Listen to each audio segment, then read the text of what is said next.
Come on. Thank you. Welcome back to Bleach Anime Review, Part 8. Yes, Part.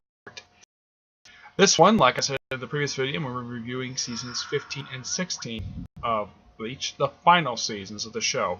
Last two ones, anyways. The first one is about mod souls.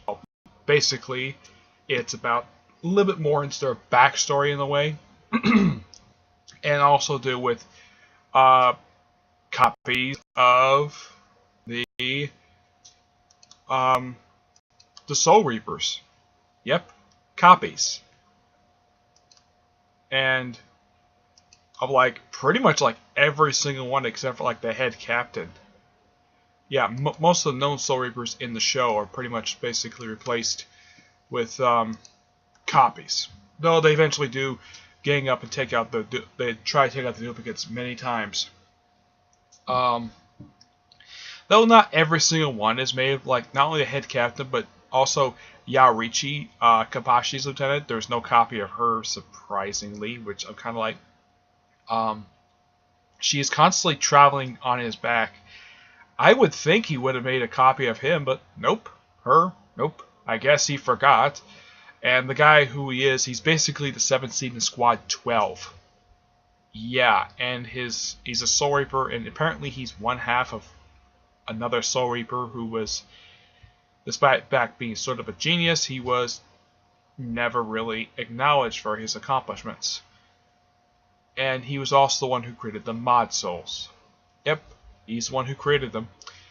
So, a guy who was never mentioned before in the show, apparently he's the one who created the mod souls. Yep. And there is this girl who looks like she's I'd say about 16, 17-ish, who comes to the world of the living through the precipice world. Matter of fact, a lot of the season is basically focused on the precipice world. And she comes to the world of the living. She's found in a parking lot back home when he's basically wandering around Ichigo's body, butt naked, in a parking lot. No joke, this is how he finds her, butt naked. And then he brings her to Ichigo's house, and Ichigo's like, "What the heck? Why'd you bring her here for?" And he thinks that she's probably dressed. He's like, "Oh, okay, fine." I'm actually quite glad that Ichigo still has that expression on his face whenever, he tends to be very cautious whenever he sees a naked woman. I guess so, because he's a teenager. Well, I think he's probably 16 at this point. I don't have any idea. But he's also dealing with the loss of a soul. He's losing his Soul Reaper powers, and basically, he and Rukia go to the Soul Reaper Society, the Soul Society, to sort of talk to him about this, what's going on, who this guy is, and they get there and they're arrested. Well, Ichigo's arrested because his combat pass is found near Captain Kurosochi and Kapashi. Well, where they were. And apparently it turns out the precipice world, apparently somebody is extending the time in there, basically where time is actually a lot more slower inside the precipice world than outside of it, because apparently Rukia and Nanao, where they go back to the Soul Society, and apparently they're gone for a whole day, even though that apparently she only talked to when Rigiku talked to her captain just a few hours prior, and yet from his perspective it's only been a full day, and apparently they haven't come back yet, and it's starting to get worried. And it's a bit of a thing. And then later on when this guy, I don't really remember his name, he's the guy with a two-bladed sword thing, when he gets his hands on her, he's like, okay, he just really wants this girl so badly. Yeah, it is so bizarre. And then when he finally gets her, he's like, he really wants to fuse with her for some reason. And there's that one point where she's unconscious and lying on the table, and then all of a sudden it's because he has a copy of Nemu, duplicate copy, Yeah, she's like, oh yeah, he's dying, he's suffering from wounds. And he does the most dumbest thing possible. He hops on top of the girl. Not kidding. I mean, he gets literally on top of her while she's on a table unconscious before she gets put into a tank. I'm like, really? Also, prior to this, she apparently, yeah, it turns out she's a sword. She has a sword that apparently absorbs other people's attacks and just puts it right back at her, like launches it right back at them, which is interesting.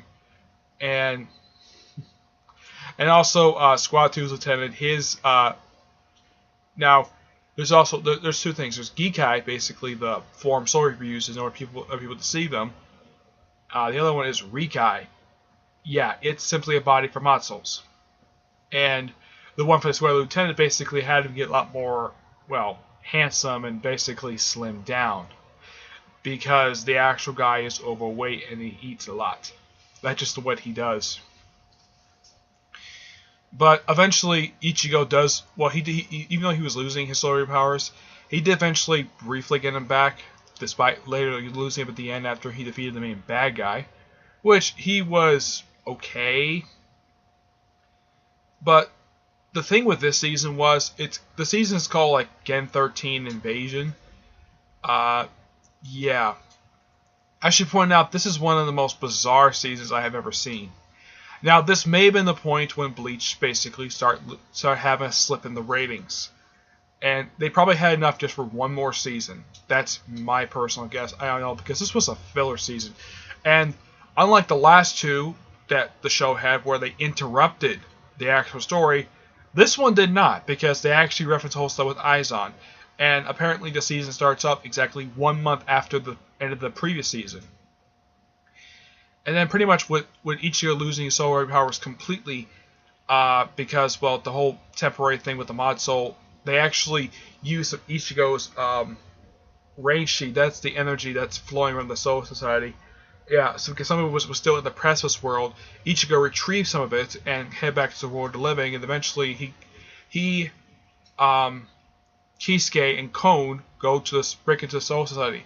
I should also point out that Kisuke is wearing the coat that he wore in the past arc, basically the coat that conceals his spiritual pressure, or his spirit energy. People detecting it. Yeah, he wore it last time. He wore it in the past arc, and he does a lot of good investigating. He investigates the guy. The scenes with him when he's in the Soul Society are very interesting. And I kind of got used to the new actor. He's more soft-spoken, not a bit over the top like he was before. But I kind of missed the original actor. But I think I know and the reason why they replaced him is because his original actor retired from voice acting. In the case of Kapachi, I have no idea why they replaced him. I have no idea, because as far as I know, his original voice actor is still voice acting. But there's no reason why he just got replaced. These two are the only ones to get their voice actors replaced. And it happened during the whole Rogue Zanpakuto arc. Yeah. That's just the way it is. But, yeah. And of course the guy does get defeated at the end, and of course the girl they trying to save the whole time. Eventually she does get kind of rescued, but she dies at the end. It was a nice ending to it, and of course Ichigo basically pretty much almost lost his solar powers and says goodbye to Rukia, while having her completely despite the fact that Orihime and Chad can still see her because they still got spirit energy in them. Yep. Nothing really much else to talk about when it comes to Seasons 15. It had some interesting ideas. The villain was a bit over the top, and he was way overpowered. Yeah, and his power is this, just doing the same thing over and over again when people try to attack him. Just spins his sword a particular way, either records an attack, or he just sends it right back at him. Basically, he has some interesting ideas, but the guy was just way over the top, and the whole heavily implying that he wants to do this teenage girl so badly. And it's like, the guy is so creepy, and I'm like, how in the world was this allowed into the U.S. this particular season? Now, if, let's say, a little kid watched the season and they watched the stuff this guy did, they're probably like, Why is this guy doing this for? This guy is so creepy. I mean, out of all the villains in the show, this guy is the most creepiest villain I have ever seen. This guy is almost a level of pedophile of how weird and creepy he is.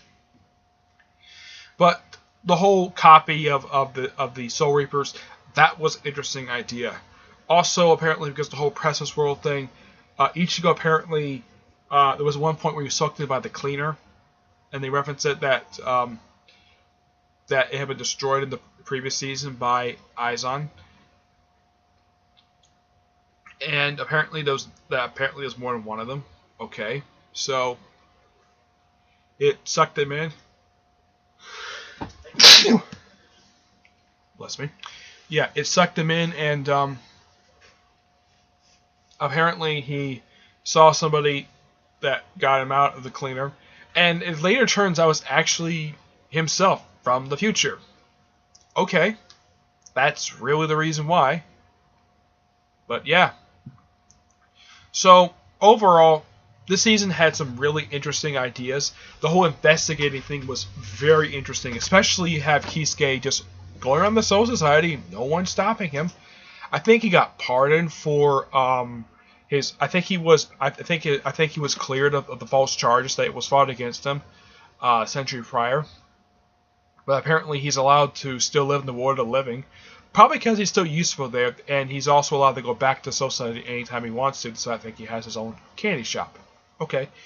So, overall, season is pretty decent. It's actually pretty good for what it is. It's just that the villain was just okay. And when he got to his restored form, he was not interesting of a villain. The guy was very whiny.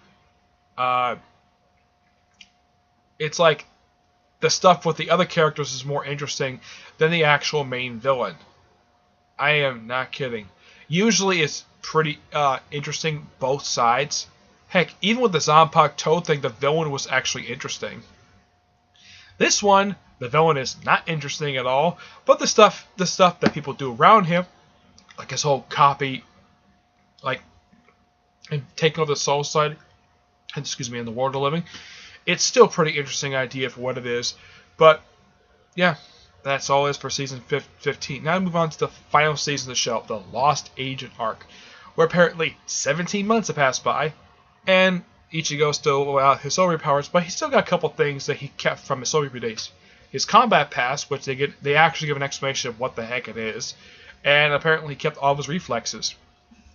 And because it's a time jump, characters change their appearances. Tatsuki and Orihime grew her hair out much long. I mean, Tatsuki had very short hair prior to this, and now her hair is much more longer. Orihime already had long hair, and hair is much more longer. It's already down to her rear end. No kidding. That's literally how it is in here. Yeah, and like anybody that's watched the show knows she's in love with Ichigo, and I keep thinking though this whole season, I'm like, is she gonna eventually tell him that she's in love with him? I have no idea. Oh yeah, and it's also mentioned that this is actually Ichigo's final year in high school. Okay, and his sisters actually grew up a little bit, and they're going to high school now. Okay, Kyrene basically grew her hair out. Let's see, what other changes? Chad, who apparently is working at a construction company, and he's growing some facial hair. But aside from that, nothing really much changed for him. Orihime, apparently she works at a bakery now. Okay. Ichigo works at a temp agency. Not kidding. It's a temp agency. I know what a temp agency is because I've actually worked for one. So, yeah. And his boss is smoking hot. It's a woman who's a mother. And her son only appears once in the whole entire season. Actually, he appears a couple times. But, yeah, when you look at her, she looks like a woman in her, I'd say, early 30s, I'd say. But apparently, anytime her son shows up, she has to basically take off her hat and gloves that she's normally seen wearing, and put on a yellow apron for some reason. I have no idea why. Nothing else is explored about her son, except he's seen a couple times, but I've read the manga, he's actually very protective of his mother. But in the case of the show, it's like they didn't get time with him at all. And I can kind of see why some people say the season was kind of rushed, because for certain things I kind of felt as though I read about, like, what they, even though I haven't read that far in the manga yet, but I have heard basically about these particular characters and how they react to certain things. And they gave nothing to her son at all. It's like her mother got his, like, her name is like Urgatawa, I think her name is. Yeah. And I'm trying to think though, was there anybody else who had changes? When they finally showed the Soul Reapers, they do have changes. Like, Rukia basically got promoted to lieutenant during the 17-month jump, and she grew her hair out a little bit, but not very much, and she increased her height a little bit. Renji got a new headband, and his hair grew much longer. Okay. Byakuga just changed his hair up a little bit. Took out this little braids he had in his hair, just making small ones. And he's got a collar now, replaced that scarf he's been wearing since he first showed up with that new collar, which is kind of similar to what the Captain Squad 7 used to wear when they eventually show him. He's got a new coat. That's it. Also, 3 of the Soul Reaper captains who had been previously Soul Reaper captains, they have been restored. This was revealed in the final episode. Said like 3 of the Vizards were restored to the previous position, which not bad. They actually showed that. I'm trying to think. Toshiro, the only change made to him is they gave him a scarf. That's really it. Kabachi, they switched out his eye patch with a nailed-on one for some reason. He never took it off. I don't know why. And he took the bells out of his hair. That's really it. His lieutenant, who's only seen not very much. She's seen much less than she was seen previously. But apparently she's got a two-bone pretty in her hair. That's really it. That's the only change made here. Ikaku basically ditched his sleeves in his outfit, and apparently he's wearing some kind of like sleeve tattoo or something. And apparently he can put his shoulder back in play just by flexing his muscles. Okay, it's really bizarre. Excuse me. Aside from that, that's really it for the changes of the characters. Ichigo didn't go much change. Yeah, he did get a new outfit when he's not in his school clothes, which is like a blue jacket with a white t-shirt and blue pants with a like kind of like X's thing like over on the side here. That's really it. And pretty much the story for this season is that because he's got solar powers are gone, and then all of a sudden basically his friends are getting mysteriously attacked. And no one's telling him anything because he doesn't have any powers. So he seeks out a person he met earlier in the first episode. He doesn't give his name until like the second or third episode. When he first meets him, he apparently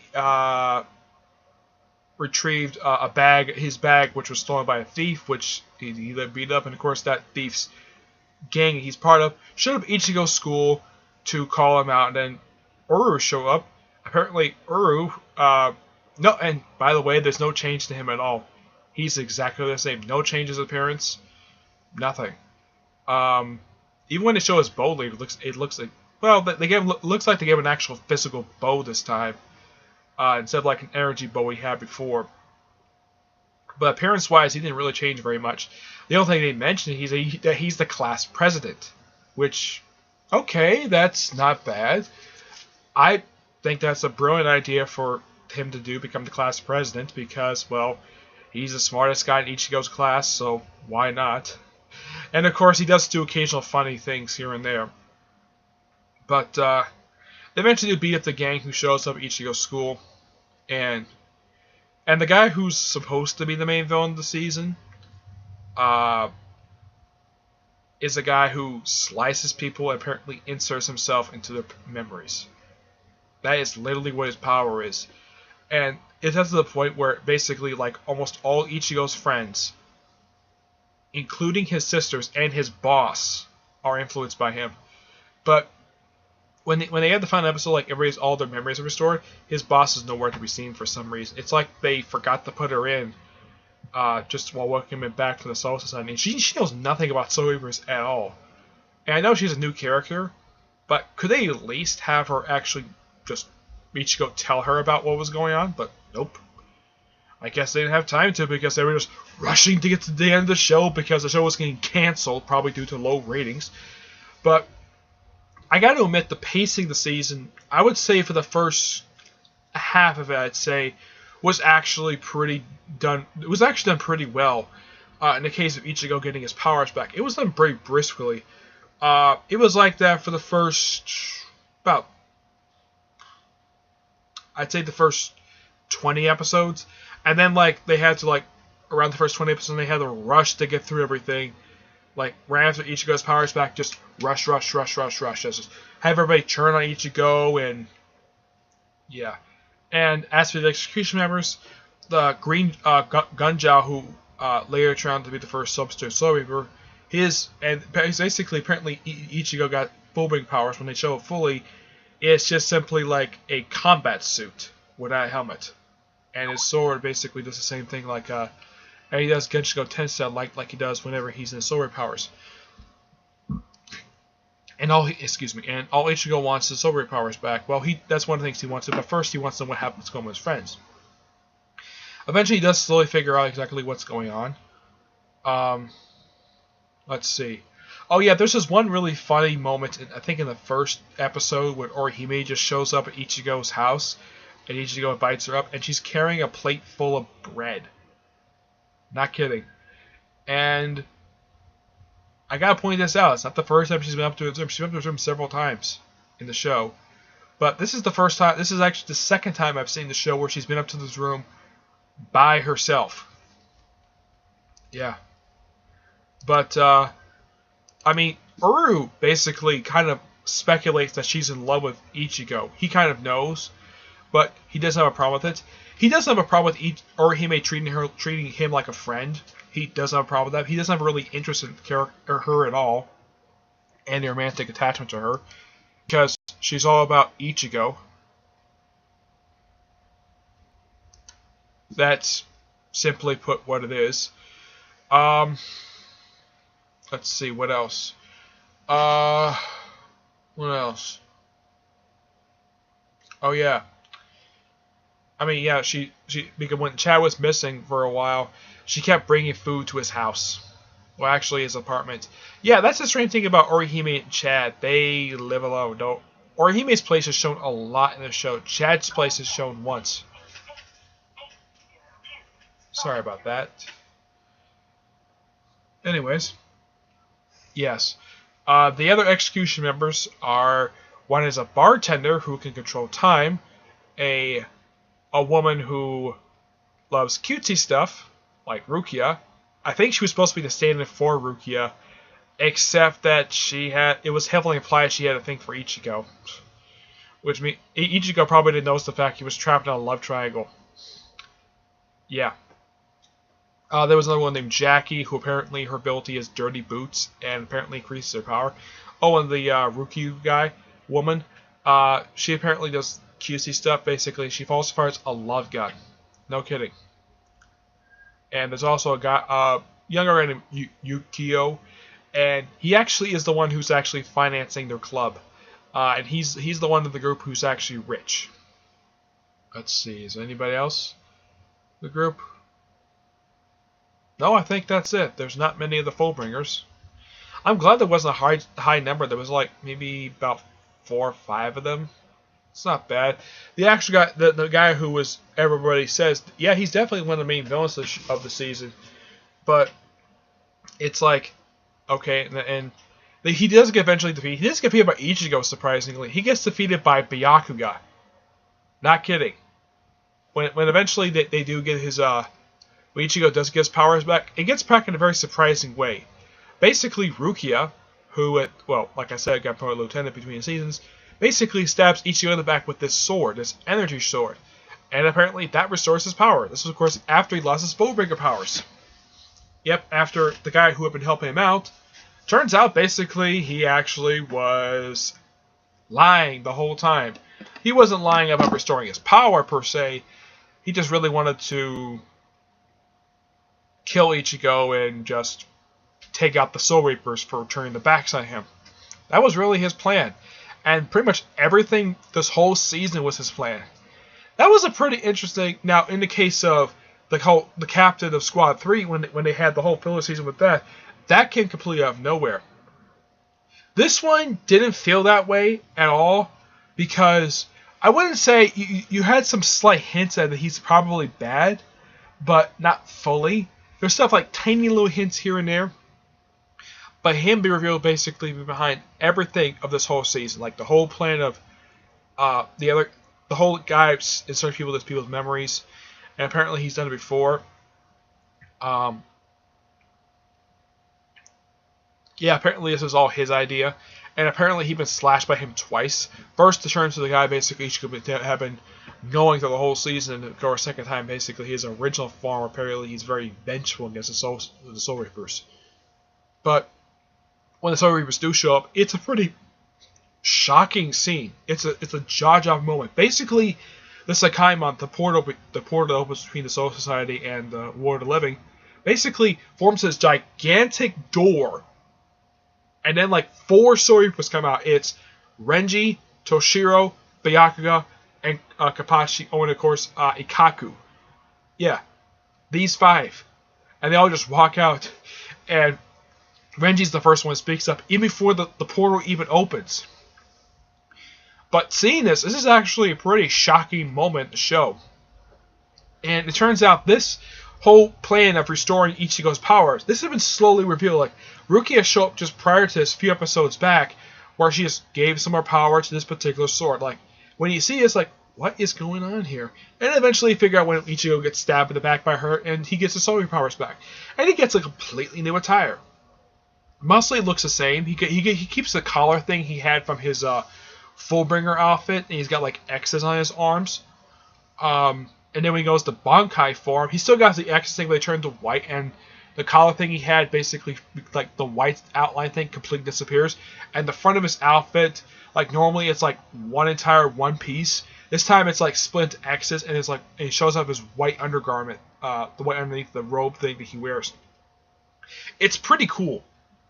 And eventually he takes on Ginjo. The guy took his Fullbringer powers from him. Excuse me. He does defeat him. Kapachi only takes out the bartender. He's actually the only one who actually dies. Out of the entire group, he's the only one who dies. And then, of course, afterwards, the Execution members just go their separate ways. Despite the fact later on in the manga it's actually quite different. Because they never got time to adapt the final arc for some stupid reason. And of course, after everything's said and done, Ichigo is asked permission to meet with the head captain, and he makes a very unusual request. He asks to take Ginjo's body back to the world of the living for burial. That's all he asks. And also that he remain a substitute Soul Reaper, which, despite all the stuff he's done, he's a fellow substitute Soul Reaper. This is what Ichigo says. He says, despite all the things he's done, he's a fellow substitute Soul Reaper, and I plan on staying as one. So, head captain's like, okay, go ahead. And as he's walking out, he says, oh, one other thing. Can you explain to everybody who comes to the world of the living what the heck this thing is? Because, well, it's shown in the flashback at the start of the Roncar arc that the Afro guy, basically, I don't really remember his name. He only shows up not many times. Heck, he shows up in a few filler episodes of what the heck the thing is, because apparently no one else knows about it. Apparently, Joshiro, they explained that he was the one who created the submarine pass, something they never revealed exactly during the show. They revealed this toward the end, and the whole truth. And also, apparently the Soul Reapers plan on killing Ichigo because they think they might follow the path as Gunjo. But he doesn't. And they reconsider due to his past actions as substitute Reaper, basically saving the Soul Society and all the stuff he's done. But of course, the thing ends with basically that Ichigo goes back to the world of living, and he says to Rukia, yeah, it's like, see you later. He's like, and despite the fact she says, you've said that many times. And he says, this won't be the last. And he just goes back to the world of living. They roll the credits, and it's kind of like stuff happening afterwards. And this was there was one really funny moment when there's one moment we see Captain Koru and Shenji at that at Tosho's friend's grave, and then all of a sudden his new captain, the guy who replaced him, the guy who previously been Captain Squad 9, just put his hand and showed like, yeah, it's a lot of side moments, and it's also heavily implying that Toshiro and Momo may actually become a couple. It's heavily implying because it looks like that Momo and Toshiro just happened to walk up to each other, and Rangiku just happened to be behind them, and he just bumped into her, and it's heavily implying that Toshiro probably fall into Momo, though they wouldn't show it. And it's a nice ending. And of course, Ichigo is like thanking all the viewers for watching the show. I gotta admit, the final episode after they finished the final fight was actually had a great ending to it. But I kind of wish they would adapt next arc as well. It would have been nice to see that, but who knows? Who knows indeed. But overall, Season 16 was great.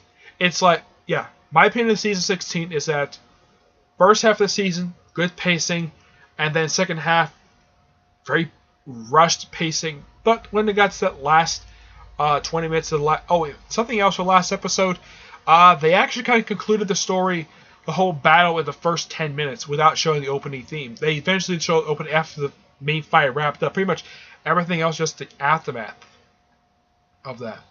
So, yeah. Nothing really much else to say when it comes to Season 16. Awesome season. Despite halfway through it, the pacing gets very rushed. But the ending, the last episode is great. Okay? So, that's it for this episode. Stay tuned for the next episode, which will be part 9, where I'll talk about the 4 Bleach films and the 2 specials. And, of course, the last part where I'll get my final thoughts on the series. Okay? But until then, I will see you there.